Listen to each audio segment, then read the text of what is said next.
This is a Rogue Media Network production.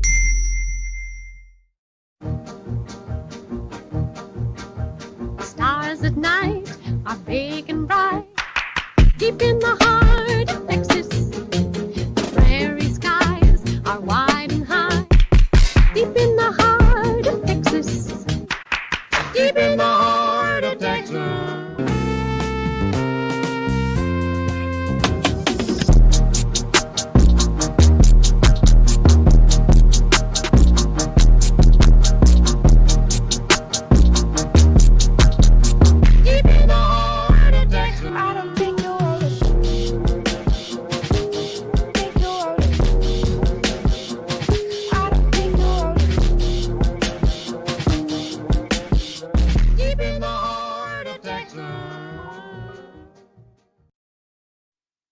Hey there, hi there, ho there. Welcome to King of the Hill podcast. Wah. I am Mike. And I am still rusty. He is still Rusty. Rusty, King of the Hill, Rusty. Season 9, Episode 2, Mrs. Wakefield. Mrs. Wakefield, a very dark, probably one of the more dark episodes, I think. I think this one's kind of It's macabre. fairly dark, but I do enjoy it. I think it's a... No, I enjoy it. I think it's a good one. It's kind of funny. It's dark and funny at the same time. I love the fact that Hank is seen as like the most terrible person on the planet because he keeps trying to get this lady to keep from dying in his house. It's a weird one. It's definitely a weird episode. All right, we've got no actual episode number because you know how normally it'll say like S296 or whatever, right? So there's nothing there for us this time. This did air. Oh, I think I got that wrong. Oh, the air date? Oh, yeah. No, the 14th? air date for this one was, I think it was November the 14th. Okay. That would have been a week away from the last one. No, sorry. December the 19th. Oh, wow. They took like a 2-3 week hiatus or whatever. Well, they have gaps. Remember, it's a shorter season, so I think in season 9, due to it being a shorter season, it's just a weird layout of how they end up doing it all. This is when Fox is trying to kill the show. Well, because after this, the next episode isn't until January. So it says 19th, I think.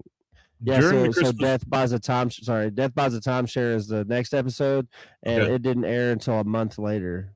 Okay. During the Christmas season, a dying elderly woman wants to spend her final days in the Hills house, which used to be hers. Have you ever visited a house that you used to live in like that?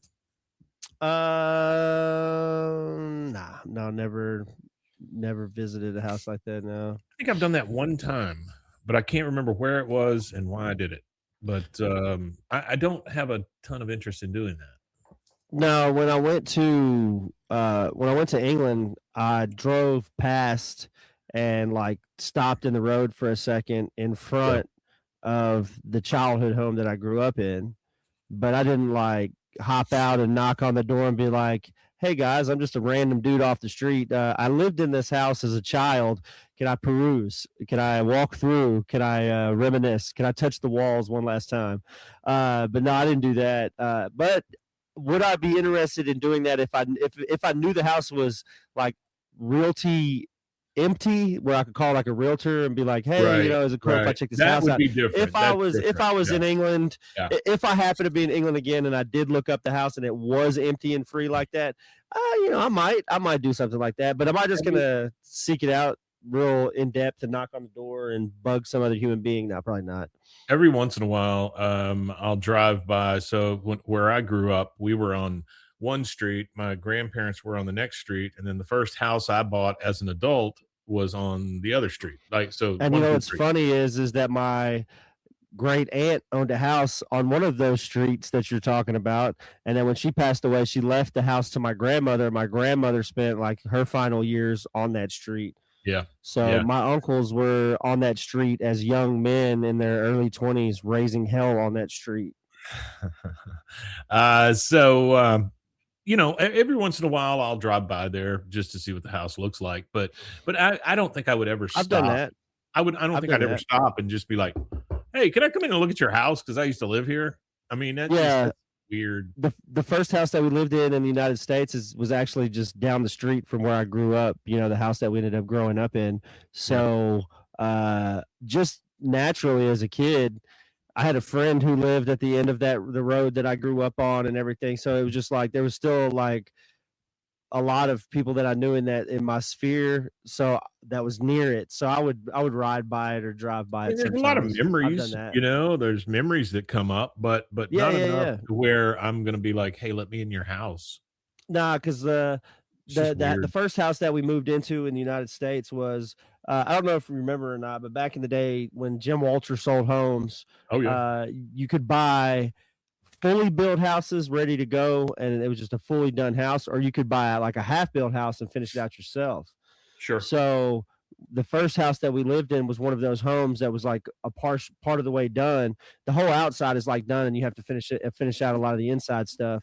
And my dad, that was the first house they got, and I think my dad just got tired of having to constantly just be working on it, so he ended up moving out of that house.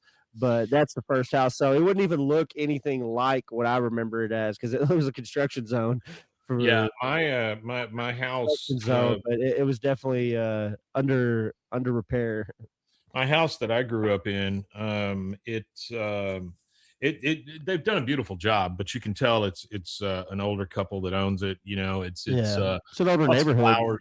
flowers outside, things like that, and it's really nice. They did a great Yeah. job. Whenever hang on, I'm trying to do too many things at once. Whenever No, you're they, good. whenever we were, or whenever I was growing up, um, my house was two different colors. So at one point, my this is an old house. So you're looking at like a World War II type build, after World War II type build in the 50s, that kind of thing. Yeah. So, a 3 bedroom, 2 bath kind of thing, or 2.5 bath or whatever. And so, a standard single family dwelling, Yeah, yeah, um, yeah. and I remember us having a huge backyard and lots and lots of memories in that house. I just don't know that I would ever get to the point where I would knock on their door. But my house No. I remember it in 3 states. Okay, one it was a wooden exterior with brick about halfway down, and then my dad bought metal siding to go on the house. Then all of Okay. a sudden, at the time when the house was wood and brick, it was like a dark gray, right? And then when we put the siding on, I remember the siding being um, very yellow. My mother loves sunflowers, and so the whole house was that color all of a sudden. And then at one point, my dad takes the metal siding and paints it brown. And so Okay. those are my 3 phases of childhood: gray, yellow, brown. So there you I go. did find the production code for this episode. Oh So yeah, what is it? whoever edits our where we get our stuff from didn't add it on there, but it's on other. I got it from somewhere else. Okay, So it's 9ABE05. okay. And I don't know if we said a season or the episode for episode one. Episode one was ABE or 8ABE22. So this is the first It's at the end of the season. 9ABE05. So this is like the first production code for season 9. Yeah. Well, and they moved this one up because it being close to Christmas and probably the scheduling of other Yeah. shows and things. And this is a bottle episode. It has nothing to do with anything else. There's no Yeah. ongoing story or anything. There's nobody moving No, around or anything. nothing. It's just I a got two single Christmas. things I wanted to address before we Yeah, got started, though. So go for it. I want to talk about the voice actor that's in this one. So we don't have a Okay. lot of voices in this episode, but this one I think is kind of cool because she plays famous grandmothers and mothers and things like that Yeah. throughout TV history. She's known for Happy Days is what Yep. she's really known for. That Just was to like the see. first thing that she's known for. It was like she was in some movies in the 50s and stuff like that too. Mhm. And Mhm. but like for TV, like her known was that. And then it was for Brooklyn Bridges. Is that the name of the show? I don't want to say that and be wrong, but it's something like uh Brooklyn Bridges. I don't know. It was a TV Brooklyn show in the Bridges. 90s. I don't Yeah, know. it was a TV show in the 90s. She was like a What was it mom on called? there, or what? Brooklyn Bridge. Yeah, it's called Brooklyn Bridge. Okay. Well, it was about a Jewish American family living in Brooklyn in the mid '50s. So it was a Mm. '90s show, but it was based in the mid '50s. She actually got the show actually won a Golden Globe and stuff like that. She was the main cast member in it. I think she was like the Oh, wow. mother or the matriarch. But what I know Marion Ross for is she was the grandmother and the great grandmother of the mother and daughter on Gilmore Girls. She's Oh, shoot, you're Lorelai. right. Yeah. She's Lorelai. She's the where the name Lorelai comes from because, of course, Yeah. the young Lorelai was named after her great grandmother who's still alive. I had forgotten all about that, Rusty. Yeah. That's a She great show. also played. That is a very good show. Actually, it's fast. Very Melissa fast. McCarthy. First time you've ever seen Melissa McCarthy is in that show. I forgot that she was in that. And she's not whack, and then no, she's not. like She's just slapstick wacky. she's straight. Yeah, she plays Yeah. she plays a pretty straight Yeah. role in there. She plays Balula Carey, Drew Carey's mother in the Drew Carey Show, which is also actually Drew Carey's mother's real name was Balula. Good But Lord, she I didn't played remember Drew that either. Carey's mother. She played Red Foreman's mother. Holy crap. And she also was the voice of SpongeBob's grandmother. So she played some famous grandmothers and You mothers. got SpongeBob, Happy Days, that 70s show, and what was the other one? Gilmore Girls, Drew Carey, Gilmore the 70s Girls, show, Drew and Carey. SpongeBob. Good Lord. She was also for the older stuff, the Glenn Miller Story, Teacher's Pet, Operation Petticoat, The Lone Ranger. She actually had a 2-episode appearance on Touched by an Angel, which she got a Emmy nomination for. Yeah, I can see that. She was on Tears of Endearment, The Evening Star. She got a Golden Globe for. But again, she was also on Brothers and Sisters as well. Ghetto Cowboy says he hates this episode. Yeah, I mean, I could see where it could be a hated episode. I don't really mind it too much, but just a second thing that I wanted to address real quick. Rest in peace to Kyle Busch and shout out to his family and stuff. 41 is too young to lose your life over pneumonia, because that's what it ended up being. It was pneumonia, and it was sepsis from the pneumonia. The infection spread to his rest of his body or whatever. So generally pneumonia getting out of control like that is I'm not saying that Kyle Busch did this, but I'm just saying I know as men sometimes it's a little twinge or something like that. We chalk it up to being nothing, but don't take that as nothing. If you have something going wrong with you or something that's not normal, I would go get it checked. Maybe that might have what happened to Kyle. Maybe he was sick and he didn't get it checked in time, and maybe that's how it spread so fast. But I don't know. I'm not going to speculate on that. But just know that you need to go get yourself checked when you can, guys and gals and everybody else. Just always take care of your health first. And again, rest in peace to Kyle Busch. If you don't know who Kyle Busch is, for the audience that don't know, he's probably one of the best NASCAR drivers ever. He's one of the most winningest over all 3 NASCAR series in all 3 of the racing series. And he just loved to race. The guy was just pure racer. He's it's hard now it's going to be harder for some of the older fans of NASCAR to watch NASCAR, because he was like one of the last older guys in there and that raced as hard as he did and raced the way like old NASCAR used to be before they neutered it. And just wanted They've to neutered NASCAR. What does that mean?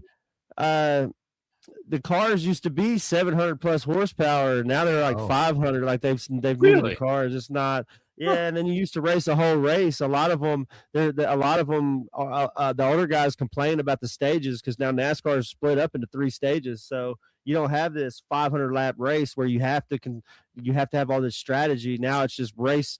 All they're doing is just racing all the way to the stage and not racing to the race. So now they're racing for stage 1, 2, 3 instead of racing for the whole race. It's like it changes the whole strategy of how you race. So I don't know, it changes like the end game, like at the end of each stage, everybody's fighting and crashing out trying to get to the, because you could win 2 stages and it's points based, so you get points for each stage, whether you win the race or not. So if I win the first 2 stages, I still get points for winning those stages or whatever.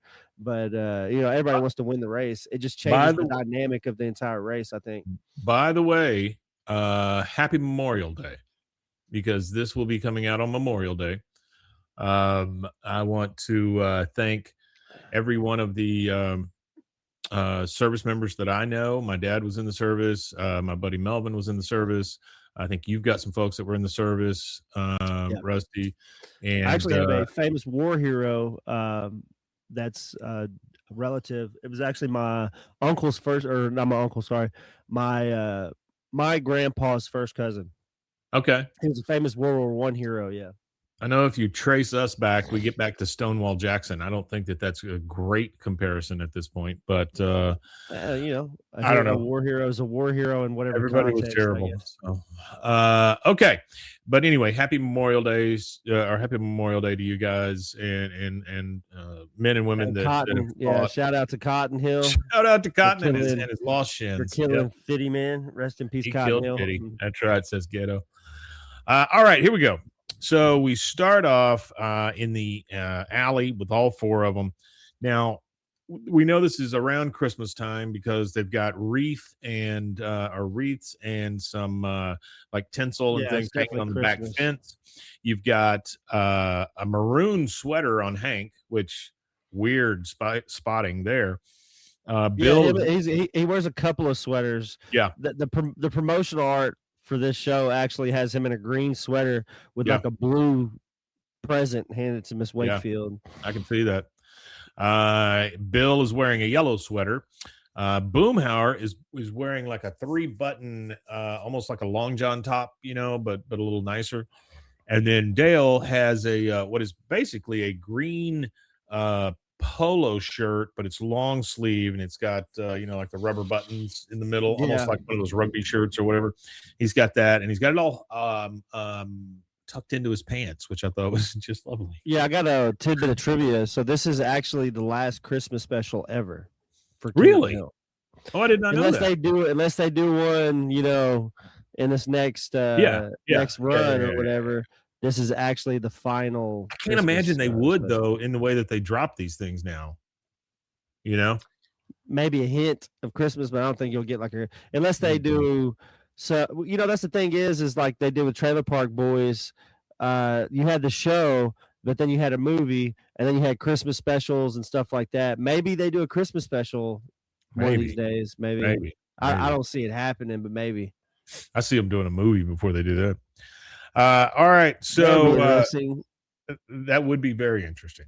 So they are all 4 in the alley. They're standing there. You can feel like they're in the Christmas spirit. Dale also has a Christmas hat on, which is basically just a one of the what do you call it? The Santa hats over the top of his baseball cap. Baseball cap, yeah. Yeah.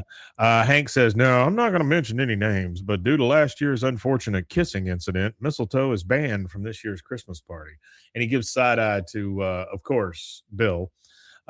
Bill says, peppermint schnapps makes me sloppy, which I would imagine it does, Bill. I would imagine peppermint schnapps does. It definitely does.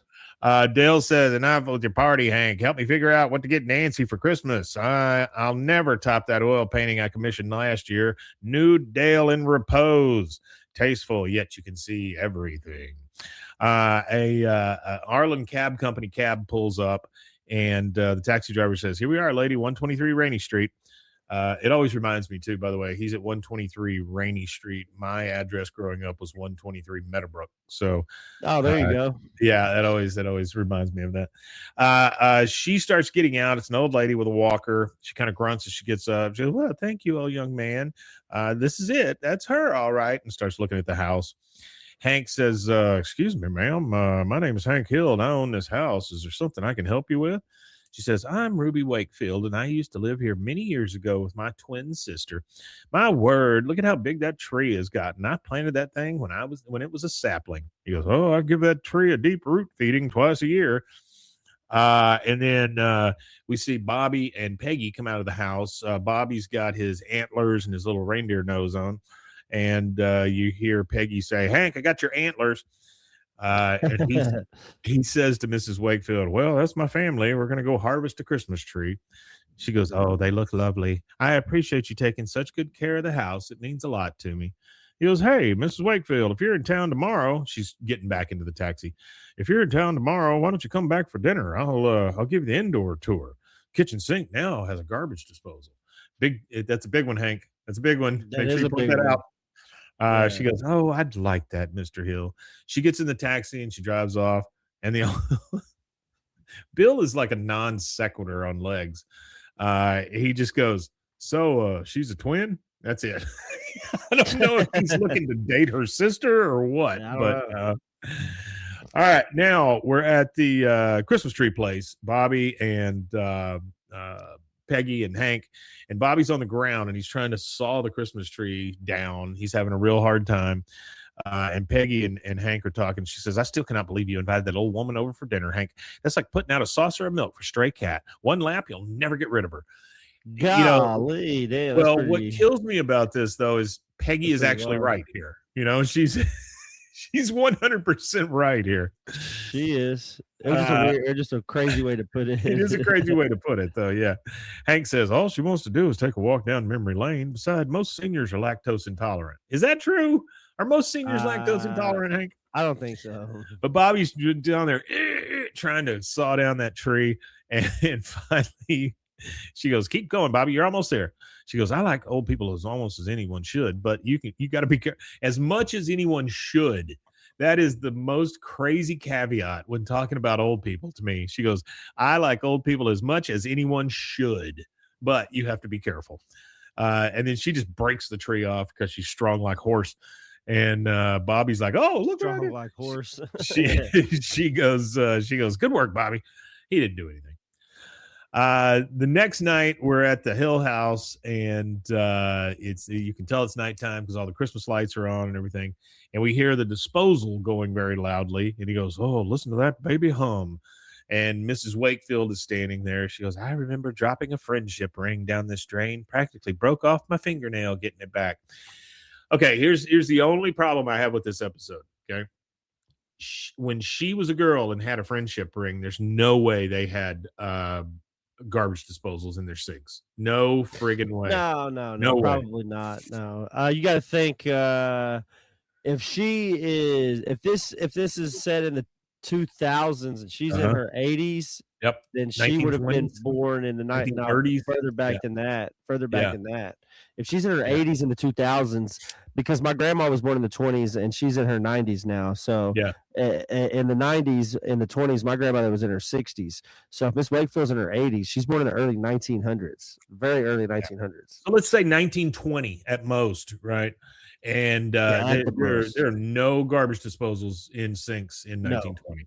So Actually, we can anyway, just look that up when the it's garbage fine. disposal. Yeah, invention- I bet it's 50s. Oh wow, never mind. Okay, never mind. I'll have to step back from this. So the first unit to market was 1935. Oh wow. The first motorized food grinder was actually invented in 27.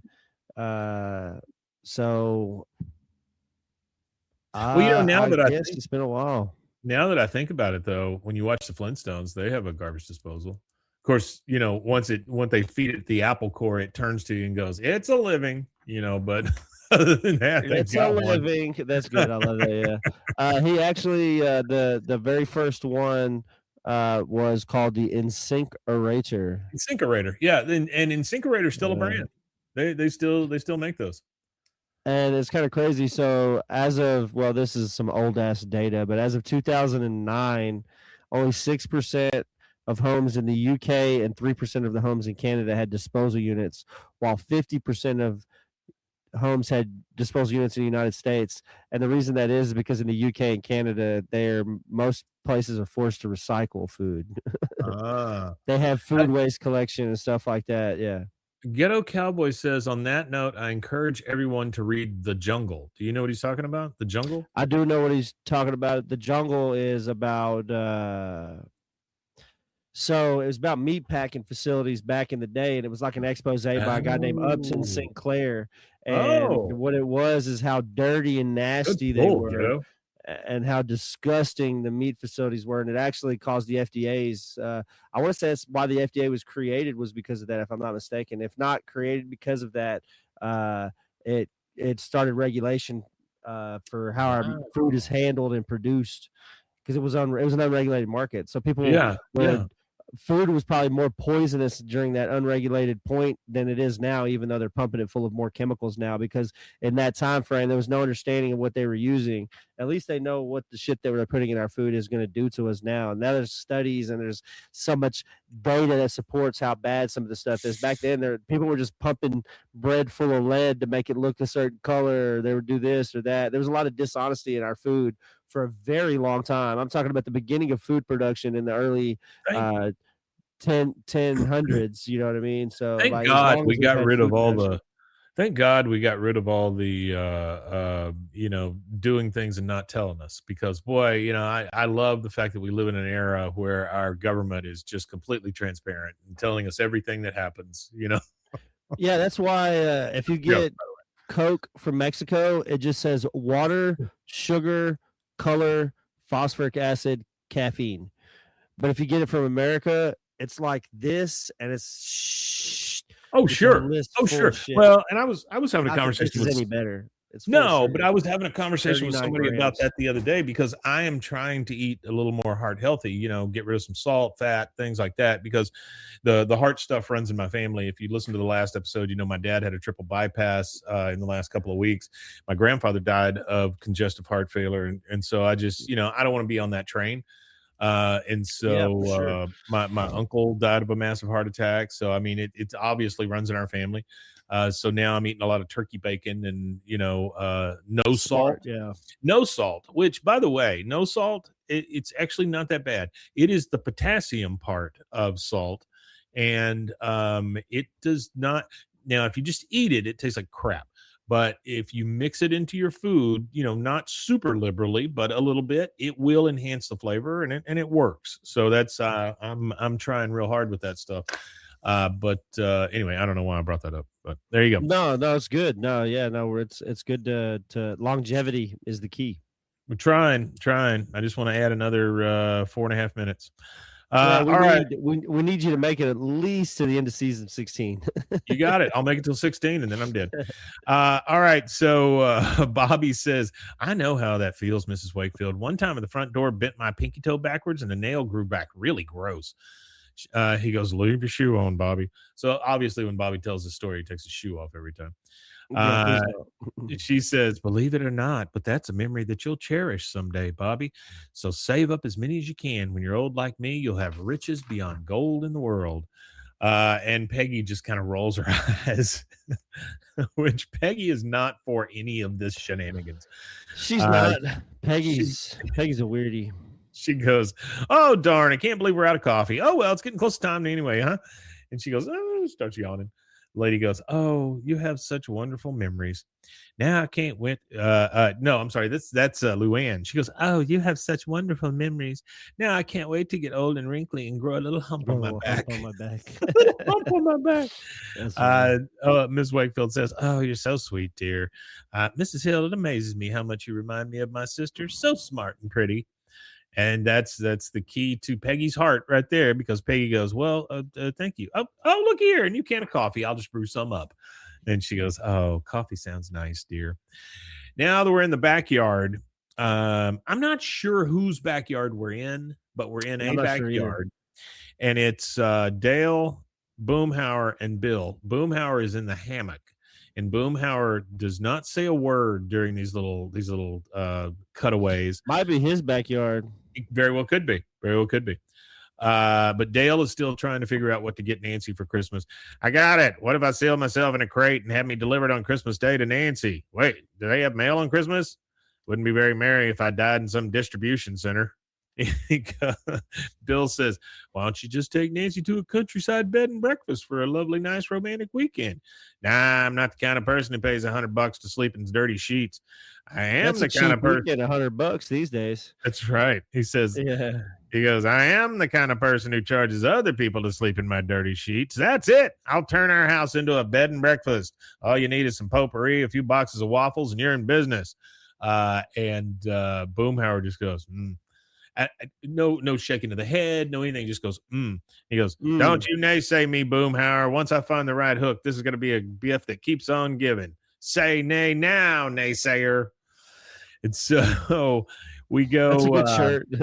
Say nay now, naysayer. We go back to Hank's. We're looking at a family picture, and Mrs. Wakefield is looking at that picture of the hills with Luann in it as well. She goes, what a handsome family you have.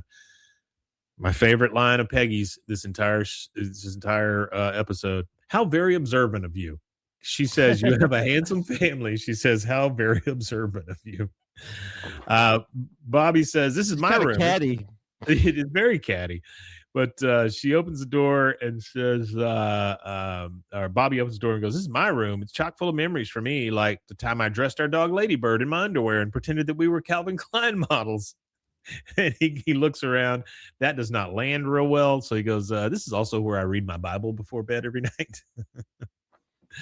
So Mrs. Wakefield says, yes, this room certainly brings back many memories. This is where my sister died. And everybody's just like, oh, gross. Good Lord. What? Yeah. And Bobby goes, there's a crazy story. I might have told this story before on here, actually. So my friend, my childhood friend growing up, his aunt and uncle lived on this resort in, it's called Hilltop Lakes. It's out by Bryan College Station. It's like a little resort town. Right. And the house that they lived in was actually the scene of a murder homicide, and somebody had died, and they had killed the dogs and like put them in the bathtub, and then like somebody died and like they killed somebody in like the back bedroom, and somebody died in the front bedroom, and then somebody hung themselves from the top beam, because it's like a older style like cabin like house. It had like a big beam that ran across where the couch was and stuff like that. So somebody had been killed in like every room, or themselves in every room of the house pretty much.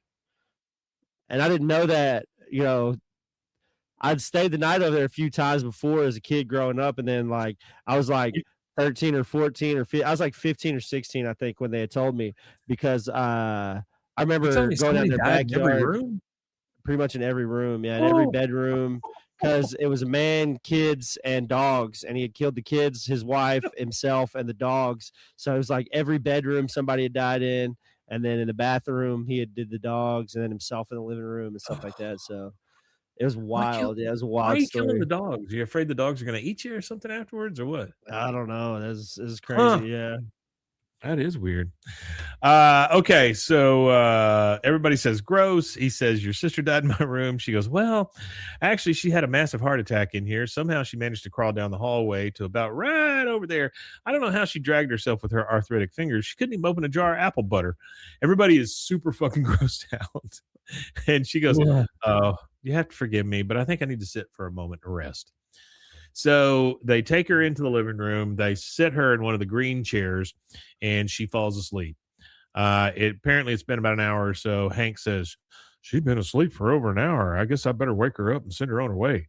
He goes over there. He goes, Mrs. Wakefield, Mrs. Wakefield, Mrs. Wake. And then Peggy, like, she starts clapping, like get up, old lady.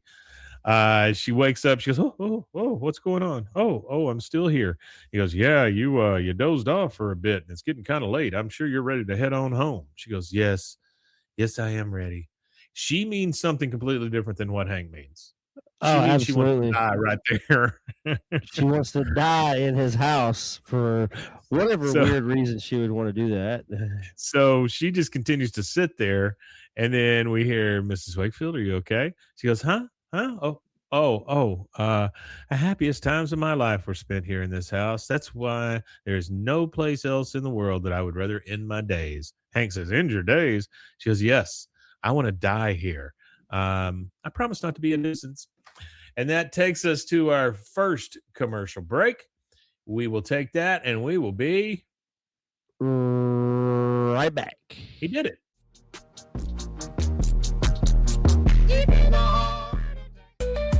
Join the Daily High Club, the premier destination for glass water pipes, vaporizers, and accessories. Since 2015, we've sold over 1 million quality products and teamed up with legends like Snoop Dogg and Tommy Chong. Ready to elevate your smoking game? Visit dailyhighclub.com for our El Primo subscription box or shop unique pieces today. Discover the world of luxury sex toys at Luxury Toy X and indulge in the ultimate pleasure experience. For years, we have been dedicated to the belief that sexuality and wellness are essential components of a happy and healthy life. With over 70,000 satisfied customers, we take pride in our ability to provide products that enhance your sexual well-being. Join our community of satisfied customers and unlock a world of pleasure and self-discovery. Visit luxurytoyx.com today. At Arizona State University, we're bringing world-class education from our globally acclaimed faculty to you. Earn your degree from the nation's most innovative university. Online. That's a degree better. Learn more at asuonline.asu.edu.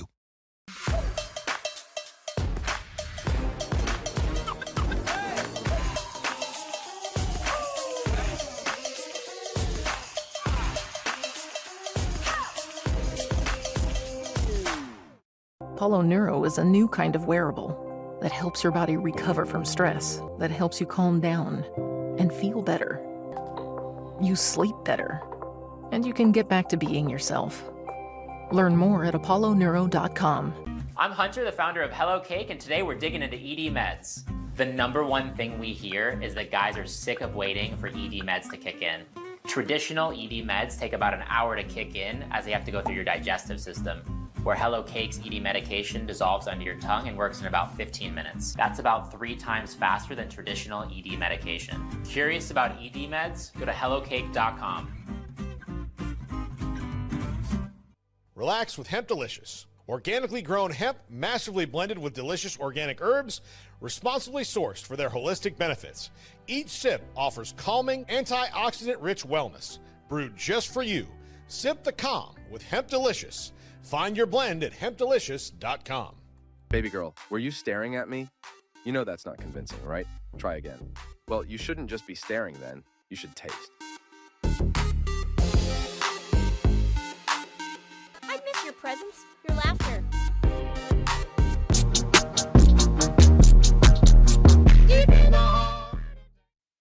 He says taste. He says taste at the end of that ad. I don't like that. Yeah, it did. I don't like that either. I actually had 2 bits of trivia that go for it. I got to add in. So this theme song actually opens credits with jingle bells. You can hear bells jingling in the background. And there's 2 songs in this that are played too. Willie Nelson's Frosty the Snowman and Bobby Helms' Jingle Bell Rock are also in this song, in this episode. Okay, so there's actually something unique about this actual episode's airing. It is the first one in the season 9 production code. So this would be the first episode to air after the premiere of The Office, which Greg Daniels would have then had not much to do with the creation of anything with the season 9 production code. So a lot of people don't like this episode, and Ghetto Cowboy might be able to attest to this. A lot of people don't like this episode because the characters feel off. There feels something a little different. Hank, I don't think it's hard to, he's like the main figure of the show, so I feel like it's hard to stray away from him. But I feel like once Greg Daniels removes himself a little bit from the show, I feel like you could see a difference in the characters a little bit in how they are. And I think that might be why people think it's uncanny, is because people feel a little different than what it is now that Greg Daniels is no longer involved heavily at this point, because this is around the time where, The Office was big. After it premiered, it went super, super viral for that era after it aired. So it was a big thing. Yeah. So, yeah. Yeah. Well, that's weird. Yeah, I didn't really. I never made that connection. Yeah, I didn't either. While we were sitting here, I was thinking, and I looked up some stuff I needed to find out for, and sure enough, that's good to know, though. It's good to know. And there was something else too. The last episode had the first episode of this season, the last episode that we did actually had Henry Winkler. So Henry Winkler and That's Marion true. Ross, two Yeah. Happy Days alumni back to back. Hadn't thought about that. Yeah. Good point. All right. So we're still under the shock that Mrs. Wakefield has told us that she wants to die in Hank's house. Hank says, Mrs. Wakefield, you can't die in my house. You're really not being a good guest, ma'am. I mean, that's a good quote. Yeah, no. Peggy says, I called you a taxi. It's the least we can do, but it's all we're going to do. She goes, but it's important to me to die where I was happiest. Don't you want me to be happy? He goes, not that way. She goes, okay, I guess it's your house. I'll just get my shawl. She stands up and gets the walker, and then she moves real fast. Yeah. She moves real fast behind the Christmas tree. And he goes, oh, great. She went behind the tree. It's like they have a squirrel in her house now or something. Yeah. Peggy goes, oh, we don't decorate back there. She goes, Mrs. Wakefield, please. And she goes, I promise not to drag this out. I bet I won't take more than 2 days, at most 3. And again, referencing the fact that she'll take 2 to 3 days to die. And so Peggy picks up a wrapped present, and you can tell it's a golf club, because it's the shape of a golf club. And she goes, you keep her busy. I'll sneak up from behind and poke her with this driver. He goes, hey, you got me that driver I wanted? She goes, she's headed for the bathroom. He goes, oh, dang it. Because you can see her kind of sneak behind them as they're talking. Yeah. She opens up the bathroom door, and we just hear Bobby go, hey, I'm in here. Hank says, Mrs. Wakefield, you need to leave. We hear a honk outside. Peggy says, hey, Hank, taxi's here. So now we're back at the hammock with the boys, and Dale says, I cannot believe it's hard to think about the bed and breakfast theme. Bill says, how about an evening at the Improv? Terrible. And he goes, great idea. I know, crap idea. After he looks at Boomhauer, who does nothing, he's just like, oh, Boomhauer doesn't approve. He goes, dang it, Boomhauer, aren't you ever wrong? And then they see that what is happening over at Hank's house. Hank has her in a dead man's carry, like he's carrying her over his shoulder out to the taxi. Well, he's perturbed at this point. He's getting upset. Well, he's kind of right to do it, honestly. I mean, I think I would have done It's a weird thing to ask somebody. If you're not living in that house no more, you can't just go to somebody. Can I die in your house? I would have done this. I think I would have done the same things. I would have already called the police at this point. I think Hank is actually being kind of graceful with it. I would not have been as graceful as him. Yeah. Okay, so let's see. We got so he's trying to take her outside. He's got her in taxi, or he's trying to get her into the taxi. He's got her in a dead man's carry, and she goes, please don't make me leave. I promise I won't be any trouble. He goes, stop pinching me, Mr. Wakefield. And then, of course, Khan's outside at the most opportune moments. Finally, Hank come to his senses. And, oh, wait a minute. That's not Peggy. So he thought he was dead man carrying Peggy to the taxi to get rid of her. And then, of course, the whole crowd has come up now. And you hear Dale's wife. She's like, you picking on that old lady, Shug? He goes, I'm not picking on her. She wants to die in my house. And then from behind the taxi, behind the window of the taxi, she's just like tapping, please show me some compassion, please. And he says, she, and he just taps on the car. It drives off. He turns around and looks at everybody else. Everybody's all pissed off. And so all of a sudden, Hank is the bad guy because he doesn't want this old lady to die in his house. Now we're back in the alley with all 4 of the guys, and you can tell that the other 3 are kind of standing away from Hank because they're still pissed off at him for dead man carrying an old lady. Yeah, why they be so mad at him? Like, I don't know. It's his house. The guy has every right. None of these guys would want that to happen in their house, with the exception of Dale, and it's only because he wants to make a buck off of it. He goes, we ate, we laughed, we had some coffee, and then she told us she wanted to die in my house and ruin the whole god-dang evening. Dale says, so basically this old woman told you she wanted to die in your house, no strings attached? Yep. I've got it. The theme is a haunted bed and breakfast. Hauntings are all the rage now. Haunted hotel rooms, haunted cruises. If I can get that crone to agree to die in my house and haunt the place, we'd be booked year round. What do you say now, Boomhauer? he goes, what the heck are you talking about, Dale? Nancy's Christmas present. He gets on his knees in front of Hank and goes, oh, please, Hank, let Mrs. Wakefield die in my house. Please, please, please. That's so weird. Hank says, has everyone gone crazy? It's Christmas, for God's sakes. No one's dying in my house or your house, Dale.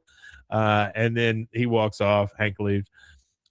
Bill turns to Boomhauer and says, I'll probably die in my house, wedged between the bathroom door, inaccessible to the paramedics. Well, what can you do?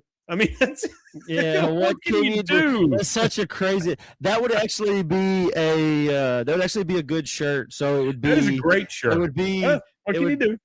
It would be it would be a fat skeleton behind, and like. You would have to obviously, skeletons aren't fat, but you would make a fat skeleton just for the fun of it. But then it would just be a fat skeleton with like the door stuck, and then like an EMS guy trying to like open the door. Absolutely, yeah. I think and just with knowing that it's Bill Dauterive, I think would be great. Let's see. Hang on one second. Create a picture of a fat skeleton. I'm typing this into my friend ChatGPT here, and we'll see what they come up with here in just a second. Okay, so everybody's going insane because either you want her to die in your house or you don't want her to die in your house. Now we're inside, and they are putting up some Christmas decorations. Not sure why they're still putting up Christmas decorations, because it's it looks to me like it's totally Christmas. I guess it's for the party, and they've had to put some more stuff inside. Hang on one second. Call right back. Sorry, my father is calling me, and I'm not real sure why. So I don't think he has another heart that he's screwed up. So I don't think it's that. Okay. So they're inside putting up some more Christmas decorations, and he goes, I can't believe that I'm feeling guilty about denying Mrs. Wakefield's request. And Peggy says, well, what does she expect us to do? Bobby, I don't know how a giraffe got in the nativity scene, but I like it. Let's go find a zebra. The doorbell rings. He goes to the door. Mrs. Wakefield, what are you doing here? I just wanted to apologize for causing such a scene the other night. I hope you're not angry with me. Merry Christmas, Mr. Hill. He goes, okay. Well, Merry Christmas to you, Mrs. Wakefield. She goes, I drank a lot of iced tea earlier. Could I use your bathroom? He goes, oh, sure thing. It's right down the hall on the. Oh, wait a minute. I know what you're trying to do. You don't need to use the bathroom. You just want to die in there, don't you?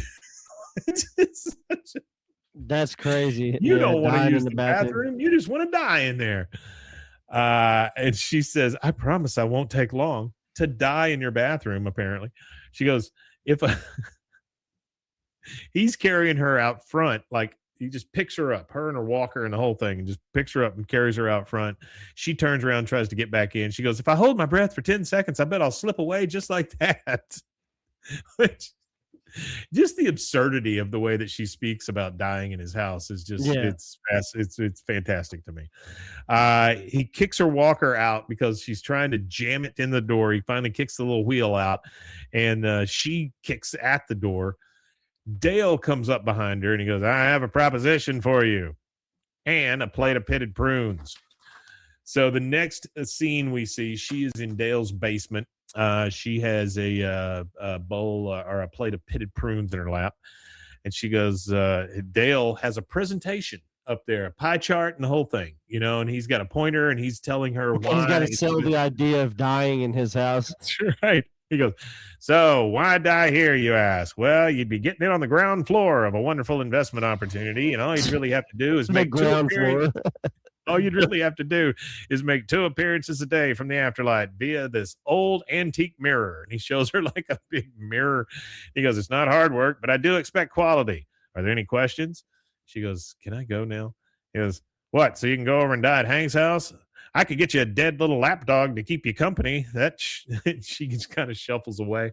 He goes, a shuffle alone would pack the place. Like he's really upset that this old lady doesn't want to die in his house instead of Hank's house. Yeah, that's crazy. So now we're back at the Hill house. Bobby's watching TV, and his parents are starting to leave. He goes, I still don't see why I can't come to the mall with you guys. Peggy says, because we're shopping for you, and you peak. Hank says, your mother's right. Besides, somebody should stay here, in case an old lady tries to. Bobby, just keep the doors locked. So they leave.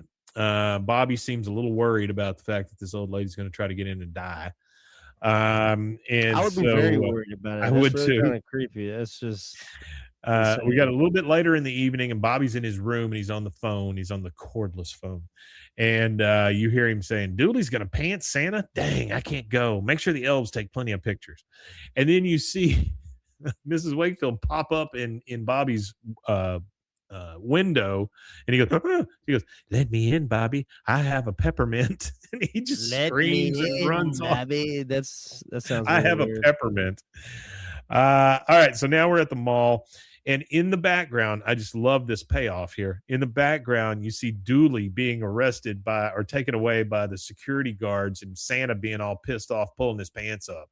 Nothing is said. Oh, he pantsed Santa. Yes, Yeah, but yeah, you yeah. see Just that Dooley in the background. It's just yeah. so good. Yeah, that was excellent. That's an excellent little joke right there. And so they're at the mall, and they're both talking to each other, Hank and Peggy, and he says, "It's reasonable not to want someone to die in your house, right?" She goes, "Mm-hmm. We cannot open that door. I mean, if Bill gets wind." And then up pops John Redcorn, who's there at the mall shopping. He's holding some bags. He goes, "Hank, I understand an elder wishes to use your home as an entrance to the spirit world. My people teach that a person must be happy at death, or they are destined to walk through eternity on their hands. So the frown appears to be upside down." Oh, food for thought. And he just walks off. Like he just food for thought. We hear Hank's phone ring. He picks it up. He goes, "Hank Hill." And then you hear Bobby through the phone, "She's on the roof."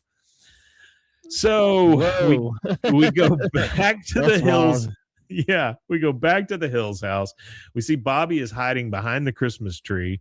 He finally peeks his head out when he knows it's his mom and dad, and he goes, "Mrs. Wakefield shoved her arm through the mail slot and tried to unlock the door. She's been scratching at all the windows." And so Hank runs outside, and he's like, "Mrs. Wakefield, show yourself. Mrs. Wakefield."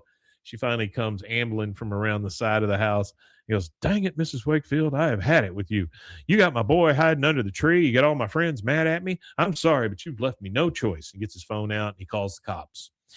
Cops come up. This is what he should have done 2 days ago. But he should have did that, like minutes after he found out she was not going to leave his house. No kidding. So the cops show up, and we realize the entire neighborhood's out there watching him, including a bunch of people we've never seen before. And he goes, "Oh, thank you for being so prompt, officers. There's the trespasser I called you about." And he points at the old lady with the walker on his front steps. And the cop says, "Her? You want us to arrest that poor old woman?"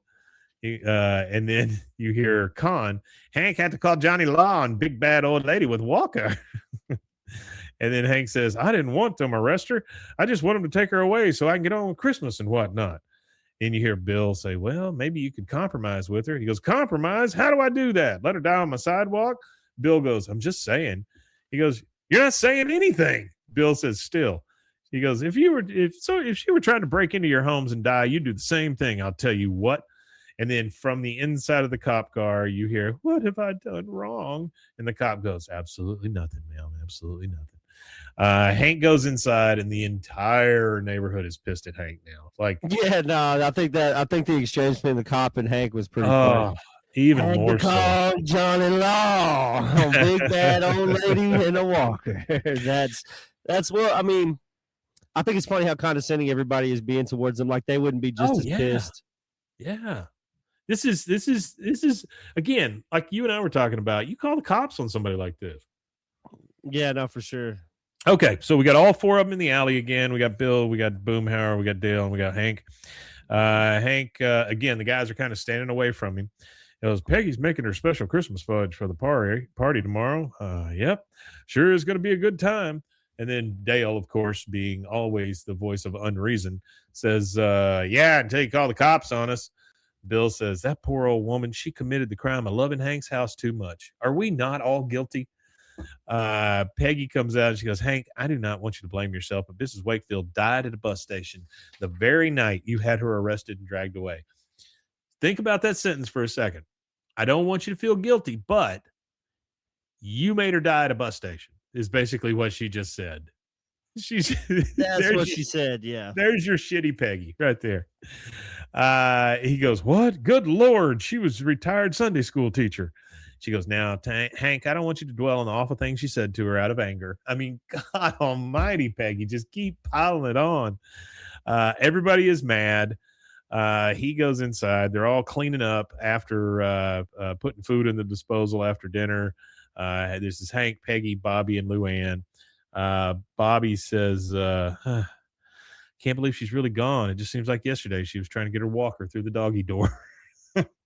Luann That's says, crazy too. Damn. Luann says, I wish she were here so I could give her little hump a big hug. Bobby says, are we still going to do our party tonight? It just doesn't feel right. Peggy says, oh, don't be silly, Bobby. Mrs. Wakefield would have wanted it that way. She probably loved parties. And Peggy gets all choked up all of a sudden, even though Peggy's being an ass about all this stuff. Yeah, she was being an ass about all of it. She was probably the rudest about it.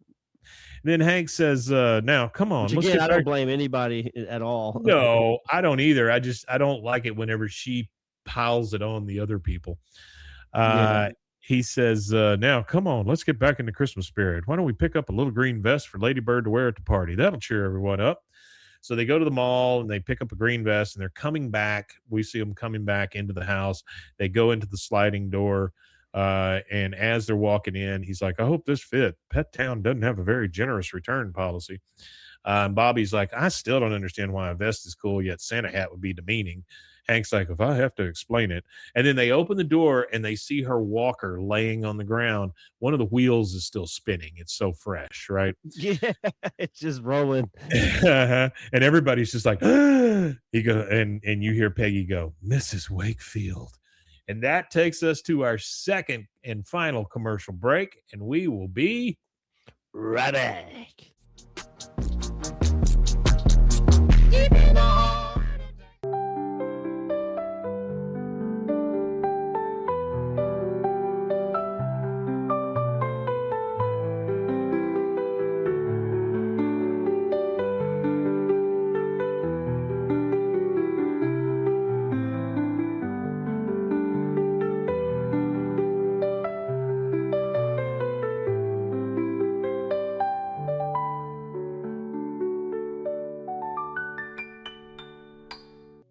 Farmhounds offers natural treats and chews made with quality products that support family farms, regenerative agriculture, and humane farming practices. Give your dog the best with wholesome, organic ingredients that promote health and happiness. Shop now at farmhounds.com.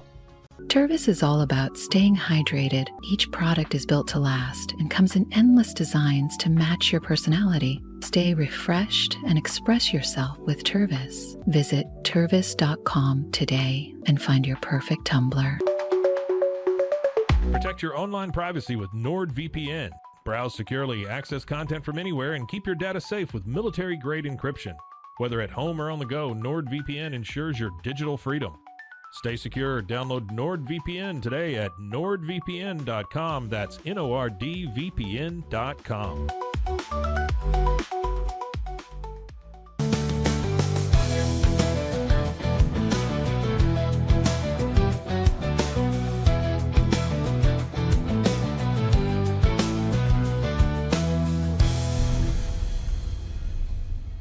Looking for tickets to the hottest shows, games, and events? Ticket Liquidator is your one-stop shop for great prices, no hassles, and guaranteed tickets. Since 2003, we've been connecting buyers and sellers, providing access to sold-out events at prices lower than most secondary market options. Whether it's sports, theater, or concerts, our massive nationwide network ensures you get the tickets you want, guaranteed. For the best seats at the biggest events, start with Ticket Liquidator today at ticketliquidator.com. That's TICKETLIQUIDATOR.com. Ticket Liquidator.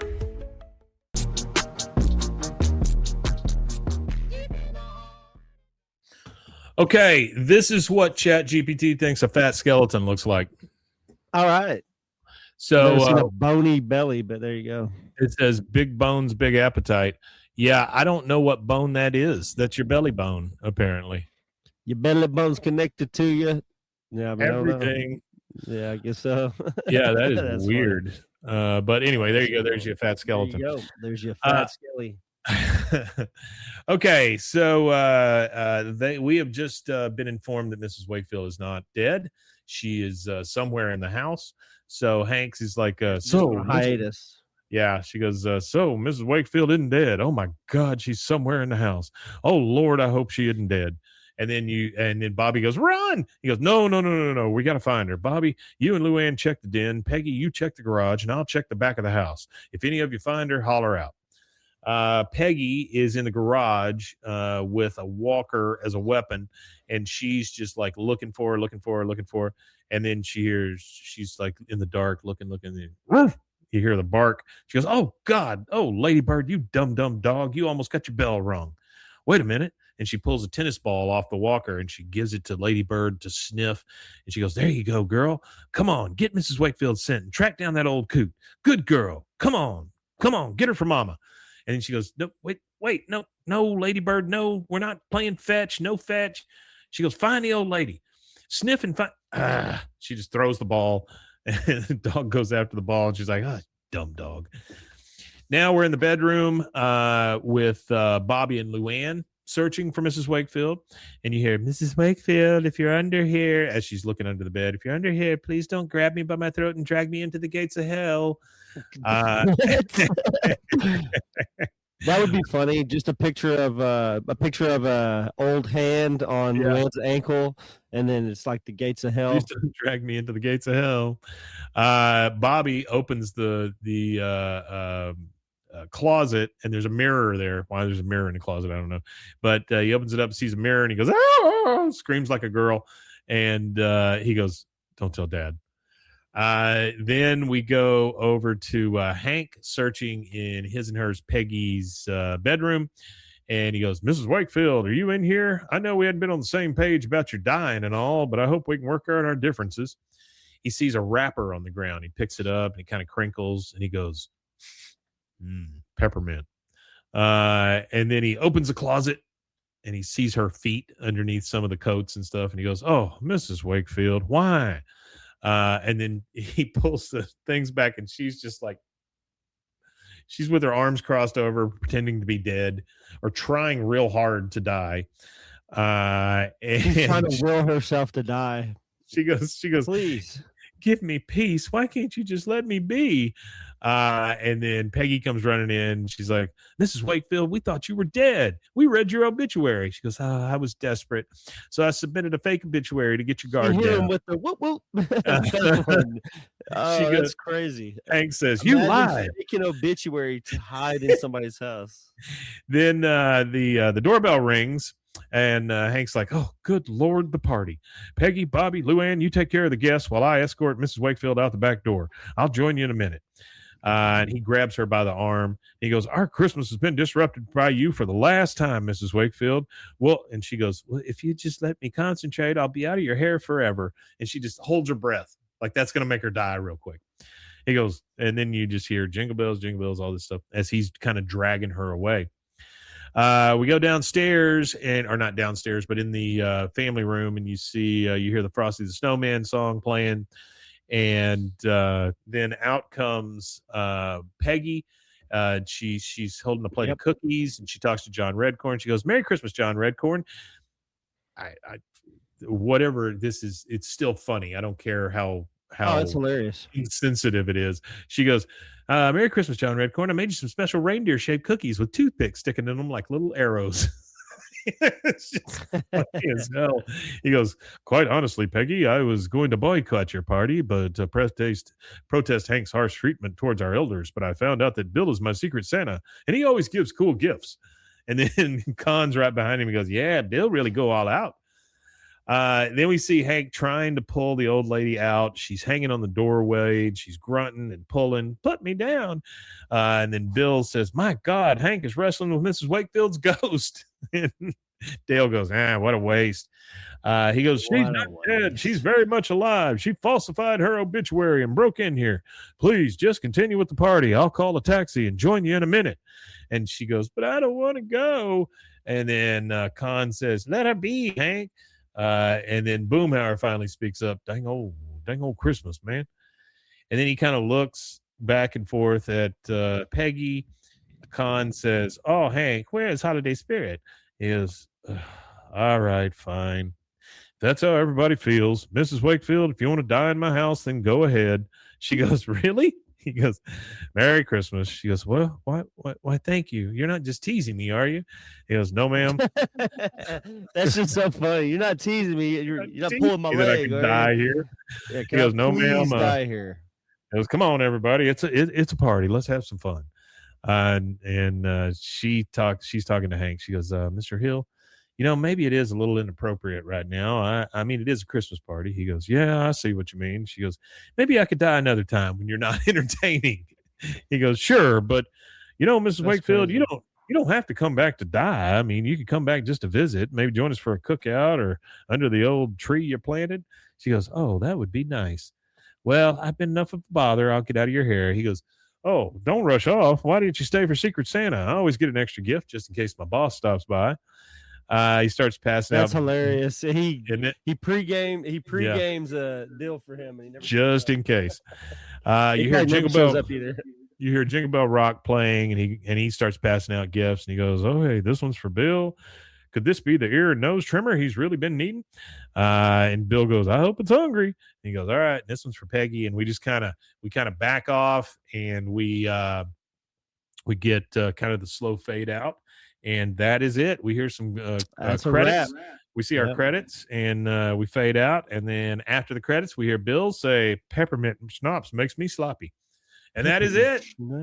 That is all for season 9, episode 2, Mrs. Wakefield.